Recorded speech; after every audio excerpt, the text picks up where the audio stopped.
Welcome to Skyline News. I am Muhammad Musa.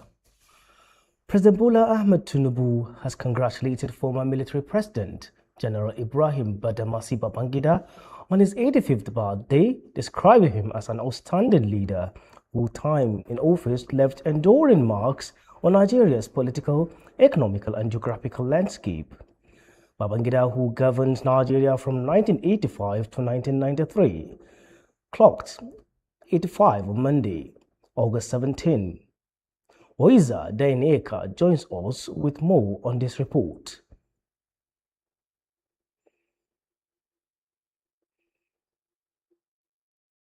In a birthday message issued by his special advisor on information and strategy, Bayo Ananuga, President Tinubu said Babangida's contribution to national development had secured him an indelible place in Nigeria's history. The president acknowledged the former military leader's influence on Nigeria's political and economic development, as well as his role in shaping the country's geographical and institutional structure. Tinubu said Babangida's administration established several institutions and infrastructure projects that have continued to play roles in national development. The president also noted that Babangida's foresight, wisdom, and sense of equity contributed to the development of the federation. Tinubu wished the former military president good health and continued strength as he marks his 85th birthday. Dan Eika Oiza, Skyline TV News. On to Oshun, former Speaker of the House of Representatives, Aminu Waziri Tambuwal, has congratulated Osun State Governor Ademola Adeleke on his re-election, describing the outcome of the governorship election as a victory for democracy and the people of the state. For more on this story, again, here is Nafisa Baba. X handle, Tambuwal said the election. In a statement posted on his X handle, Tambuwal said the election has provided the people of Osun another opportunity to exercise their constitutional right to choose their leaders. He said Adeleke's victory was not simply a personal political achievement, but a demonstration of the strength of democratic participation. The former speaker commended Osun voters for participating in the election and exercising their rights through the ballot. He said the ballot remained one of the most powerful expressions of the people's will in a democracy. Tambuwal also stressed that respecting citizens' choices could strengthen democratic institutions and deepen public confidence in the electoral process. He urged Governor Adeleke to regard the renewed mandate as a greater responsibility to serve all residents of Osun State, regardless of their political affiliations. Nafisa Baba, Skyline TV News. Former Kano State Governor and the 2027 Nigeria Democratic Congress Vice Presidential candidate Rabiu Kwankwaso has defended his decision to pair with Peter Obi ahead of the next year's presidential election. Kwankwaso said the decision was driven by national interest, equity, and the need for political change. For more on this story, Nafisa Baba has the details. Kwankwaso made the comments while reflecting on the political fortunes of former members of his political families who have fallen out with him.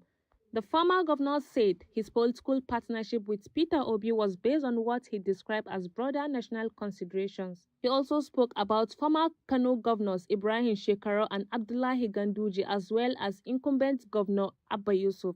Kwankwaso described the former political allies as having lost their political relevance in the state. His comments came as political parties and political actors continue preparation and realignment ahead of the 2027 general elections.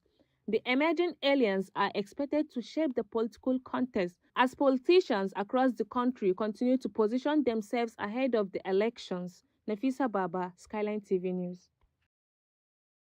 Now to Edo State Governor Senator Monday Opebolo has called for unity, transparency, and teamwork following the emergence of a new leadership of the Edo State House of Assembly. The appeal came as newly elected Speaker Yekini Ndiaye paid a courtesy visit to the governor at Government House in Benin City. Moreno Haniel reports.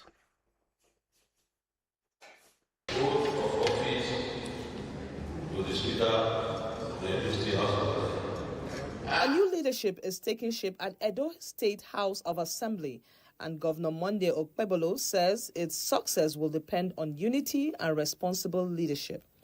Receiving Speaker Yekini Idaye Osayemoje at Government House, the governor urged lawmakers to resolve disagreements through dialogue and remain accountable to the people they represent. Let me, first of all, welcome all of you. It's a new leadership. You are not just assuming office to be just an ordinary speaker. You should know that you are now carrying shoulders of many people. And you have to be transparent with your colleagues. You have to carry everybody along. The new speaker assured the governor that the assembly will work to strengthen stability within the legislature while supporting policies that promote development across the state. We are here this afternoon to formally introduce the new leadership of the Edo State House Assembly and other members to you, sir. And to inform you, sir, that with this new leadership, we are ready to stabilize the House and to ensure that we give you the maximum support, because we are all proud of you. You are doing well, and the only way you can continue to do well is to have the support of the House, which we are ready any day, any time. Osayemoje's emergence follows the resignation of former Speaker Blessing Agbebaku, who said he stepped down in the interest of peace and the state. With the new leadership now in place, attention turns to how the Assembly and the Executive will work together to advance governance in Edo State. Moreno Haniel, Skyline News. Former Kaduna State Governor Nasir El-Rufai has filed a fresh 10 billion fundamental rights suits against the Independent Corrupt Practices and Other Related Offences Commission over what he described as the denial of access to his wife and his son while in custody. For more on this story, Nafisa has the details. The suit marked FHC/ABJ/CS/1852/2026 was filed at the Federal High Court in Abuja on August 13. El-Rufai alleged that the ICPC prevented his wife Aishatu Asabi and his son Abba El-Rufai from visiting him. The former governor, through his lawyer Ubong Akpan, also joined the ICPC chairman and the Attorney General of the Federation as the second and third defendants. El-Rufai is seeking 9 release from the courts. Among them is a declaration that his fundamental rights guaranteed under Part 4 of the 1999 Constitution remain enforceable despite his detention. The case adds another legal dimension to the former governor's ongoing dealing with anti-corruption authorities. Nafisa Baba, Skyline TV News. Primate Elijah Ayodele, leader of the INRI Evangelical Spiritual Church, has warned Nigerians, particularly young people, against fighting, committing violence, or risking their lives for politicians. The cleric says political actors often use supporters during elections and abandon them after the political contest. Nafisa Baba, join us now with more on this report. Ayodele issued the warning in a video shared on TikTok while speaking about political rivalry and election-related violence in Nigeria. He urged Nigerians not to allow politicians to manipulate them into fighting or killing one another because of political difference. According to the cleric, political opponents who appear to be bitter rivals during election can sometimes reconcile after the polls, leaving supporters to face the consequences of the conflict. Ayodele particularly warned young people against allowing political loyalty to become a reason to risk their lives. He urged Nigerians to recognize that political disagreement should not destroy relationships, communities, or lives. His warning comes as the political parties and their supporters continue to prepare for the 2027 general election. Nafisa Baba, Skyline TV News. Back to Abuja, where residents and motorists in parts of Abuja were left stranded after heavy rainfall triggered flash floods across several communities in the Federal Capital Territory. Several roads and access points were affected, disrupting movement and damaging vehicles and property. Nafisa Baba brings us more on the story.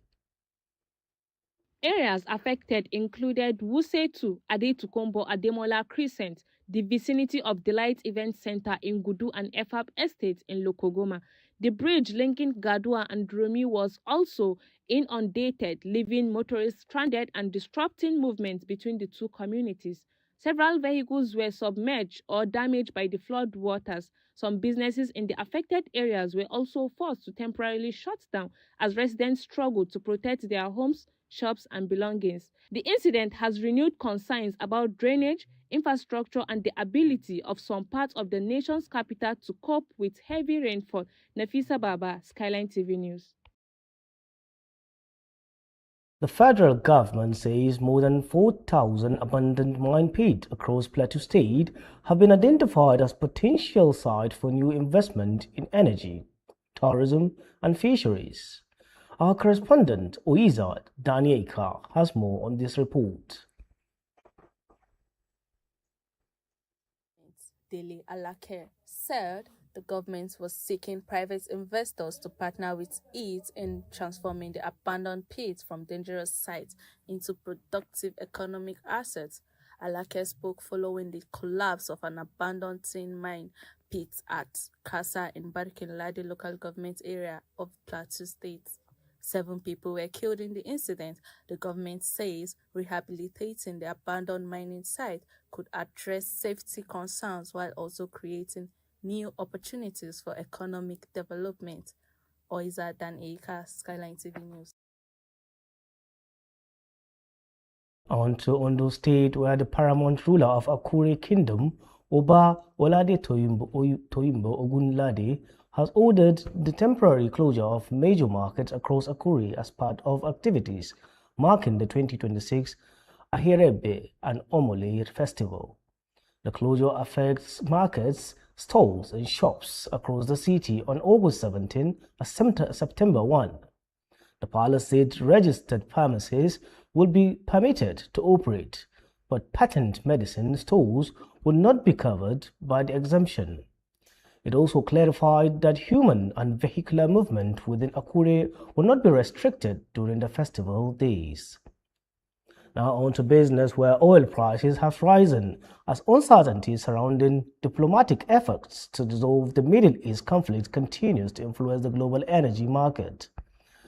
Brent crude is trading close to $90 per barrel as investors monitor possible disruptions to crude supplies. Oiza Danieka has the details. Brent crude futures rose 34 cents or 0.38% to $88.86 a barrel, while U.S. West Texas Intermediate gained 4 cents to $82.44. Both benchmarks gained more than 5% last week following attacks on tankers and energy infrastructure. Analysts say prices could move substantially higher if crude supplies through the Strait of Hormuz are significantly disrupted or if the Bab el-Mandeb Strait is closed. Traders are currently weighing the risk of deeper supply disruption through the possibility of a diplomatic resolution that could restore normal shipping through the region. Oiza Danieka, Skyline TV News. The federal government has formally asked the International Air Transport Association to review the three-letter code assigned to Ashobi Airport in Delta State. The Aviation and Aerospace Development Minister, Festus Keyamo, wants the existing code, ORW, changed to better reflect the airport's official name and geographical location. The airport is physically located in Oshobi town near Warri and carries the 4-letter ICAO location indicator DNSU. The government says the present code can create confusion because the facility is often referred to as Warri Airport. Keyamo says accurate airport identification is important because the three-letter codes are used on tickets, baggages tags, boarding passes, and international reservation platforms. Now on to sport. Liverpool legend Jamie Carragher says Manchester United manager Michael Carrick can help stabilise the club but does not expect him to lead the team to Premier League or Champions League history. Carrick guided United to third place last season and secured Champions League qualification. The manager has strengthened his midfield ahead of the new campaign, with Marcus Rashford could remain at Old Trafford as part of Carrick's plans. Now on to entertainment. Ferrari's first ever production electric car, the Lotus, has sold for $40 million at auction in Monterey, California. The 2026 Ferrari Lotus tailor-made was sold at an RM Sotheby's auction. Ferrari described the vehicle as a unique opportunity to acquire the first production model of its youth program. The company says proceeds from the sale will support future educational initiatives through the Ferrari Foundation. Nigerian content creator Pella is celebrating another major milestone after receiving a brand new Mercedes-Benz G-Wagon as a gift. The luxury vehicle, reportedly worth about 300 million naira, was presented to the social media star by prominent online gifter and investor Mansa. Pella, who recently made headlines following his wedding to a fellow content creator, Jarvis, shared his excitement over the surprise gift online. The extravagant gesture has since generated reactions across social media, with fans discussing the growing culture of expensive gifts among Nigeria's top content creators. International music star Akon has been drawn back into the conversations surrounding the long-running feud between Nigerian music duo P-Square. Resurfaced comments from the Senegalese American singer have renewed interest in the relationship between brothers Peter and Paul Okoye, who have had several public fallouts over the years. Akon has previously spoken about his interaction with the duo and recalled noticing tensions between the brothers during their years at the height of their success. The renewed attention comes as fans continue to debate the history of one of Africa's most successful musical partnerships. Now on to foreign scenes. Thousands of people displaced by a powerful earthquake in eastern Indonesia are waiting assistance as they shelter in schools, police stations, and government offices. The 7.7 magnitude earthquake reportedly killed 54 people and injured more than 100. Authorities say about 12,800 people are unable to return to their homes across several communities on Flores Island. Residents have been sleeping outdoors because of fears of further tremors, with more than 1,600 aftershocks reported. US President Donald Trump says the United States will substantially reduce joint military exercise with South Korea. Trump cited his relationship with North Korean leader Kim Jong-un in explaining the decision. He also said South Korea recently declined a US proposal concerning the denuclearization of Iran. Trump argued that the exercises were costly and sent what he described as an inappropriate and hostile signal.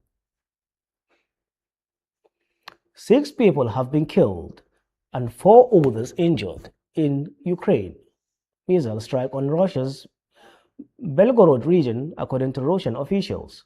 The strikes came a day after Moscow reported what it described as the largest-scale Ukrainian attack of the year. Russian attacks on Ukraine have also reportedly killed at least 7 people and injured more than 39. The war has continued since Russia launched its full-scale invasion of Ukraine in February 2022. A cholera outbreak is spreading across northern Cameroon, with more than 1,000 cases and 28 deaths reported since mid-July. Health authorities are coordinating a response across several districts, including Fotokol, Mada, Makari, and Kolufata. The Mora Treatment Center medical workers are receiving new suspected and confirmed cases each day. Doctors Without Borders is supporting the response as health authorities work to contain the outbreak and prevent further spread. And that is the latest on Skyline News. I am Muhammad Musa. Have a great day and stay safe.